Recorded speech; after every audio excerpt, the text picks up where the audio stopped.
staggered, his antennae involuntarily retracting from the attack. His vision blurred while his brain tried to process the sensory overload. Liu descended, his hand extended toward the wrapped figure. He was so close that he was distracted for an instant. The movement above Harold went unnoticed, until it was too late. It wasn't an antenna. A line of organic material, placed defensively above Harold as protection, wrapped around Liu's wrist. The first spy had activated the line Harold was pulling at the precise moment. Liu's hand got pulled, and before he could react, Harold recovered from the stunning. His fist, empowered by his modified beast, connected with brutal precision. Liu went limp like a puppet with cut strings even before touching the ground. Harold raised his hand for a second blow, this time lethal, but his companion stopped him. "Leave him to me." The spy pointed toward the tunnel. "Your beast. Its energy is too distinctive.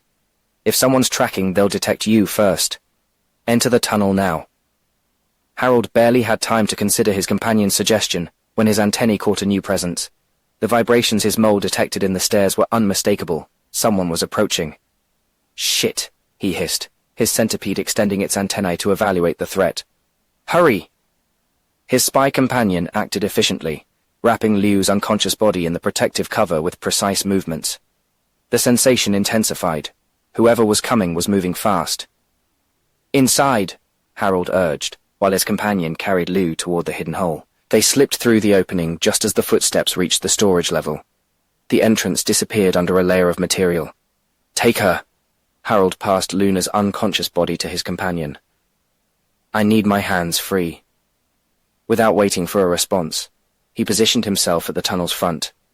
His ears were still ringing, and he saw things slightly distorted from the Bat-Boy's annoying ability, but he gritted his teeth.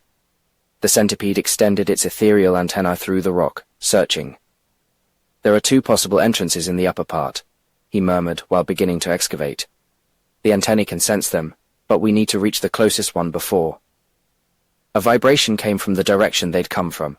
Someone was investigating the storage room. "Faster," his companion whispered, adjusting his grip on the 2 unconscious prisoners.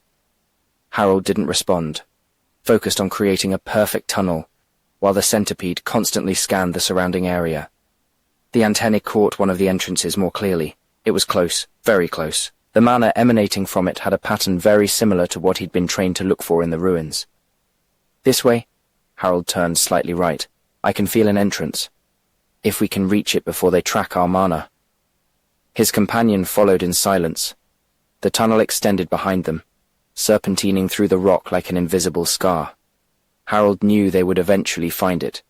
It was impossible to completely hide an excavation's trace, especially when the ruins' mana would end up escaping through the hole. But they didn't need to hide it forever, just long enough to obtain the prize and escape to the depths. His centipede's antennae vibrated with anticipation. They were close, very close. The mana signal grew stronger with each meter they advanced. "Almost," he murmured, while his claws tore away another section of rock. "Just a little more." In the Academy's biggest office, Director Ignatius massaged his temples while reviewing the preliminary monthly reward reports. The Academy, dedicated to training the heirs of the kingdom's best families, might seem expensive in its entrance fee, but was paradoxically one of the 5 most costly institutions to maintain. The incentive system was brutal for the kingdom's coffers.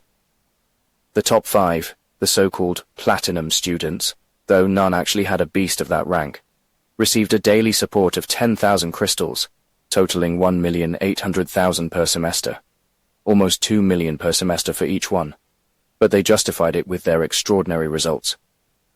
In all the Academy's history, these were mostly students from the 7th or 8th year. They were the top of the ranking, one that simulated cultivation ranks without actually depending on the student's beast cultivation rank. Though in a way, one could say the rank showed how cultivated they were. Right behind those 5 came the scarce gold rank students. Gold 3 students received 3,000 daily crystals, totaling 540,000 per semester. Gold 2 students received 2,000 daily, totaling 360,000 per semester. Gold 1 students received 1,000 daily, totaling 180,000 per semester. Very few reached so high, he thought while turning pages, and with reason. Getting there was equivalent to truly perfect performance. Most outstanding students concentrated in silver ranks. Silver 3 students received 300 daily crystals, totaling 54,000 per semester. Silver 2 students received 200 daily crystals, totaling 36,000 per semester. Silver 1 students received 100 daily crystals, totaling 18,000 per semester. These students typically reported between 10,000 and 20,000 crystals monthly. Respectable numbers that justified the school's investment and were enough to cultivate decent beasts. Bronze ranks received more modest support. Bronze 2 students received 20 daily crystals, totaling 3,600 per semester. Bronze 1 students received 10 daily crystals, totaling 1,800 per semester. Their reports oscillated between 2,000 and 10,000 crystals monthly. Nothing spectacular, but showing potential. Usually early-year students still learning.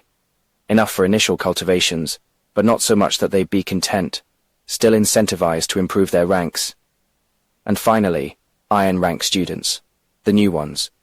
They received 1 crystal daily, totaling 180 per semester. Such an insignificant amount it didn't even cover basic cultivation cost.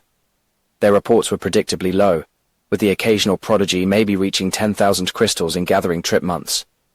It was a system designed to reward progress and punish stagnation. The numbers in each list were always of similar length, monotonous, predictable, following patterns established for decades. Ignatius sighed, his eyes returning to a specific report. "Then why always you?" he murmured, reviewing the numbers again. It was impossible for those numbers not to stand out in the list with the fewest zeros. An iron rank student had been reporting amounts comparable to 7th and 8th year gold rank students. Not for 1 month, not by luck, but consistently for over 3 months. And now Wei, standing before his desk, was telling him they would have to add a 200,000 crystal runes value to this month's acquisitions report. A bronze rank 2 light rune? Ignatius looked at Wei incredulously. For an iron student? I lost the bet. Wei looked physically ill while explaining. It's official. There's a new digger beetle evolution.